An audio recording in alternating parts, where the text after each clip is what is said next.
Dear students, good evening. Let us start the discussion on today's newspaper, that is 19 September 2017. The first article is related to Tamil Nadu politics. Tamil Nadu speaker disqualifies 18 rebel AIADMK MLAs. Now, on what grounds he has disqualified them? These rebels have given a memorandum to the governor stating that they have no confidence on the present government, on their chief minister. Then governor is expected to call a floor test, and governor did not make any decision on that. In the meanwhile, speaker has disqualified these 18 members. And if tomorrow governor orders for the floor test, as these members do not exist in the house, the government can easily survive. In this case, is this disqualification is as per the anti-defection law or not? We have to verify. 52nd Amendment Act, it has provided for anti-defection law, and then according to it, any elected representative, an MP or MLA, if he resigns from his political party, or if he votes against to the whip of the political party on the floor of the house, then he can be disqualified under anti-defection law. Here, no whip was issued and no resignation is submitted to the party.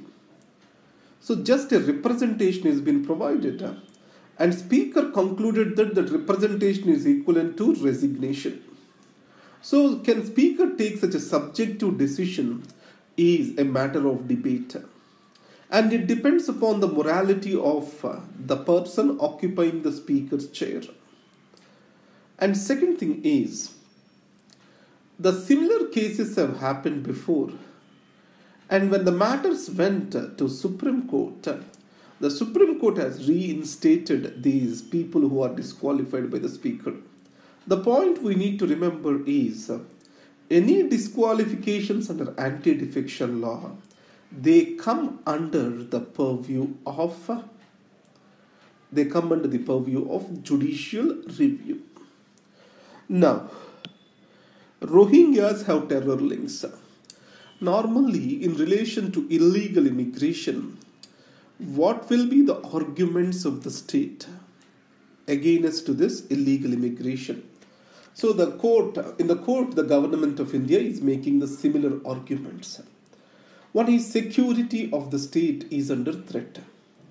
As socio-economic conditions of Rohingyas are very poor, and there is an unregulated migration of these people, anti-social elements also can enter into the country through them. And second aspect is, the welfare budget of India will be eaten away by these illegal immigrants. Locally, in the border areas, demographic tensions are rising. Social tensions are rising. So these are the arguments put forward by the government. So there is a counter argument which is raised by the Congress over here. As of now, a bill which is pending, that is to provide a citizenship status to the immigrants through a quick processing mode from the neighboring countries who are the victims of persecution. It was confined to the countries of Pakistan, Bangladesh, Afghanistan. Now in these cases, the Rohingyas are also qualify as minorities and victims of religious persecution in Myanmar. So why this differential treatment? That is what is the question posed by the former Chief Minister of Assam, Mr. Tarun Gogoi. And then the shell shock, government names and shames directors. Now here, shell companies are being criticized as the roots for money laundering and also for tax evasion. So the companies which are not active for the last 3 years, these are being closed from the registrar of companies, and government also has declared the directors of these companies on a public notice board. Then obviously, can the government do this? It means probably I started a company and I don't want to run the company, but I am lazy enough to close the company. Can my name figure out in the government list? Is the government has a right to shame me on a public platform? Is that not infringement of my right? This is what is the next question which is expected to come. And the second thing is, whenever you file or you register your company, the documents of the company becomes a public document and it is available for the third party verification. So when it is available for third party verification, there is no harm in government openly declaring the status of these companies. This is the counter argument to previous aspect. Let's come to the editorial page. Gauging the status quo. So now everything appeared to be settled between India and China. Does it really happen? The second question is, at the recent BRICS summit at Xiamen, China has mentioned Jaish-e-Mohammed and Lashkar-e-Taiba as threats to regional stability. So is it a new thing? Is BRICS really a multilateral institution? And then, why the China is silent vis-a-vis its border nations? Is it a general strategy of China now? These are the things which we have to examine through this article. So the BRICS summit, it was held in Xiamen. In this summit, no big issues such as North Korea, Iran, nothing is being discussed over here. Even the Belt and Road Initiative. Probably we may think that China has took the sensitivities of India into consideration as India is objecting to the same. So many of the multilateral issues which are facing the world, climate change, terrorism, these are not taken a central stage in these discussions. It means BRICS has more become a discussion club. And China, which is the largest partner, whose GDP is more than 50% of the total BRICS partners, is no more appears to be interested in this organization. And second aspect, if China wants to be part of this organization, it wants to expand the organization by bringing in more countries under its fold, including Pakistan. This is what it is calling as BRICS Plus. And third thing is, though Lashkar-e-Taiba, Jaish-e-Mohammed are mentioned, we cannot judge this just based on a statement. We have to see the follow-up action of this.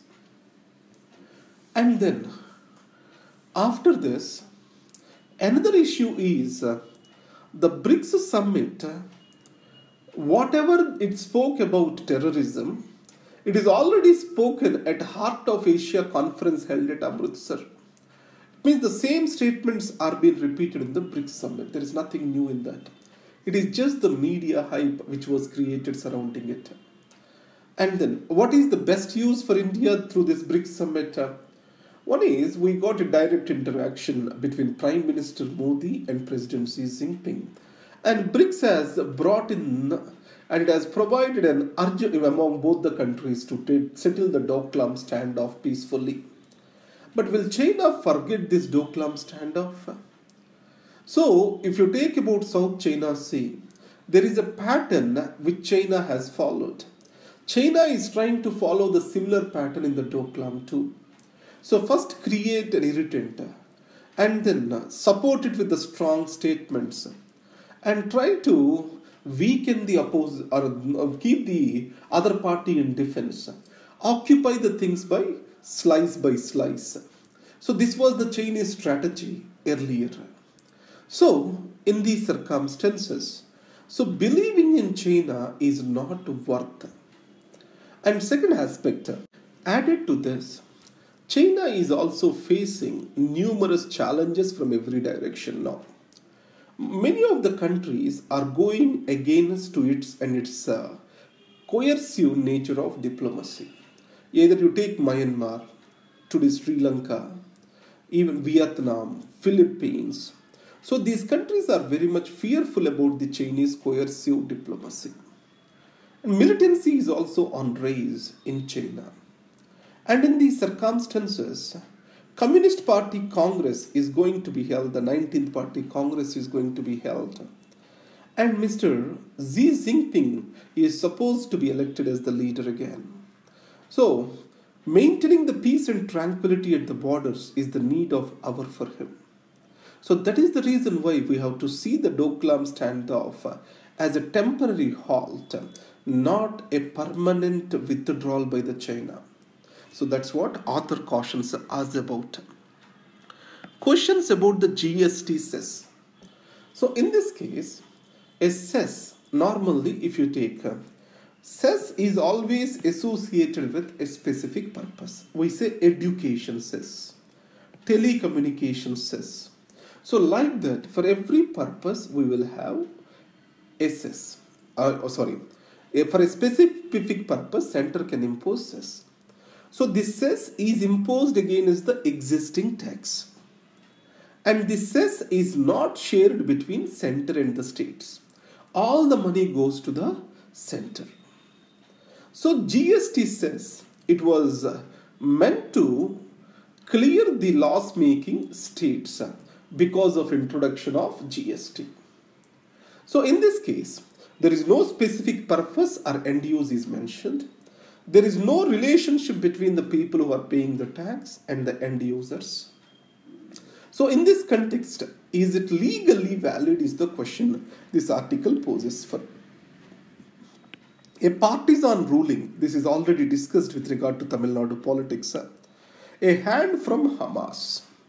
You know, Gaza Strip is under the control of Hamas. And, the West Bank is under the control of Fatah. So here, Hamas is recognized as a terror organization by European Union, Israel, United States of America. It is very much radical in its approach. And there are no proper relationship between these two parts of the region. And in this case, this entire Gaza was blocked by the Israel. So because of this Gaza blockade, there is an humanitarian crisis. Now Hamas, which was once an extremist organization, it has softened its stand recently. It is clearly visible in two statements. One, it has agreed to form a Palestinian state based on the 1967 boundaries. And second, now it is coming in reconciliation with Fatah to form a reconciliatory government in Palestine. So it means these two show that the Hamas has softened the stand.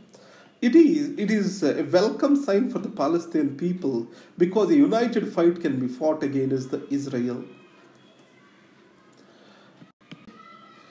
The next article, reimagining the OBC quota.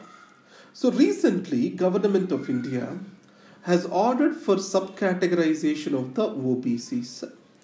What it has clearly stated is this: OBCs, unless subcategorized, the benefits will not be going to the people equitably. So in this case, any affirmative action, if it has to reach to the wider section of the people, what it has to be done, this article analyzes. The first is, there has to be a clear data that can establish a social means or social phenomenon and then deprivation. So a relationship has to be clearly established through a data. In India, even today, the caste data which was given to us by the colonial rulers, the same is being followed. In 2011, socio-economic caste census though were brought in, so it was not foolproof.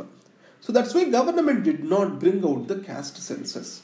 So the first need is to bring in an accurate data which has to guide the policy decisions. And second aspect of this is limiting the number of benefits a person receives in his lifetime, either once, twice or thrice. So the number of benefits have to be limited to an individual. so that these benefits will shift towards the people who never got benefited from the same. So this is what this article suggests over here. And then, so let's get into the next page. And then, why see Modi appointed as NIA chief? So here, the Hindu paper tries to project one dimension of this. He was the person who has given the clean chit to the Prime Minister Modi on this Godhra massacre. So is this a political favor being written to a bureaucrat? That is what is the message which is it is indirectly being sent over here. Remember one point, I am neither confirming nor denying it. Just for the public administration's sake, politics bureaucracy nexus, quid pro quo with business. This is the major reason for corruption. Corruption is not just monetary thing, it is also a moral thing. That's what we need to understand over here. And then, Nitish in favor of simultaneous polls. Already I have discussed enough. Why do we need simultaneous polls? What might be the challenges to it? These two dimensions I have discussed with you already. Now, coming to Rohingya issue, how can we push them back, Mr. Tarun Gogai? We have discussed this and what are the concerns he has expressed. Now, how violence radicalized a generation of Rohingya. When I was reading the second ARC report of conflict resolution, there was a beautiful point. Conflict evolves over a period of time. So there is a dormant phase, a latent phase, early phase. Like that, there are various stages. A conflict evolves. The final stage is the violence. So if the problem is solved at the earliest stage, we can avoid the final stage of the of the problem. So if we are not having proactive systems for conflict resolution and we are just reactive, then obviously that creates a major challenge. If we are not proactive and we are just reactive, that creates a challenge. Because then the people start thinking that only if this resort to violence, then they will be acknowledged. This is the beautiful statement which I saw in the second ARC report, which you can remember. Thank you very much and all the best. I want to inform you, I think we have corrected all the magazine series test series now. And we are I want to give few videos for this mains this year and the GS program. All the tests I have to discuss to my students, and there's a lot of work which is there pending for me. Thank you very much and all the best.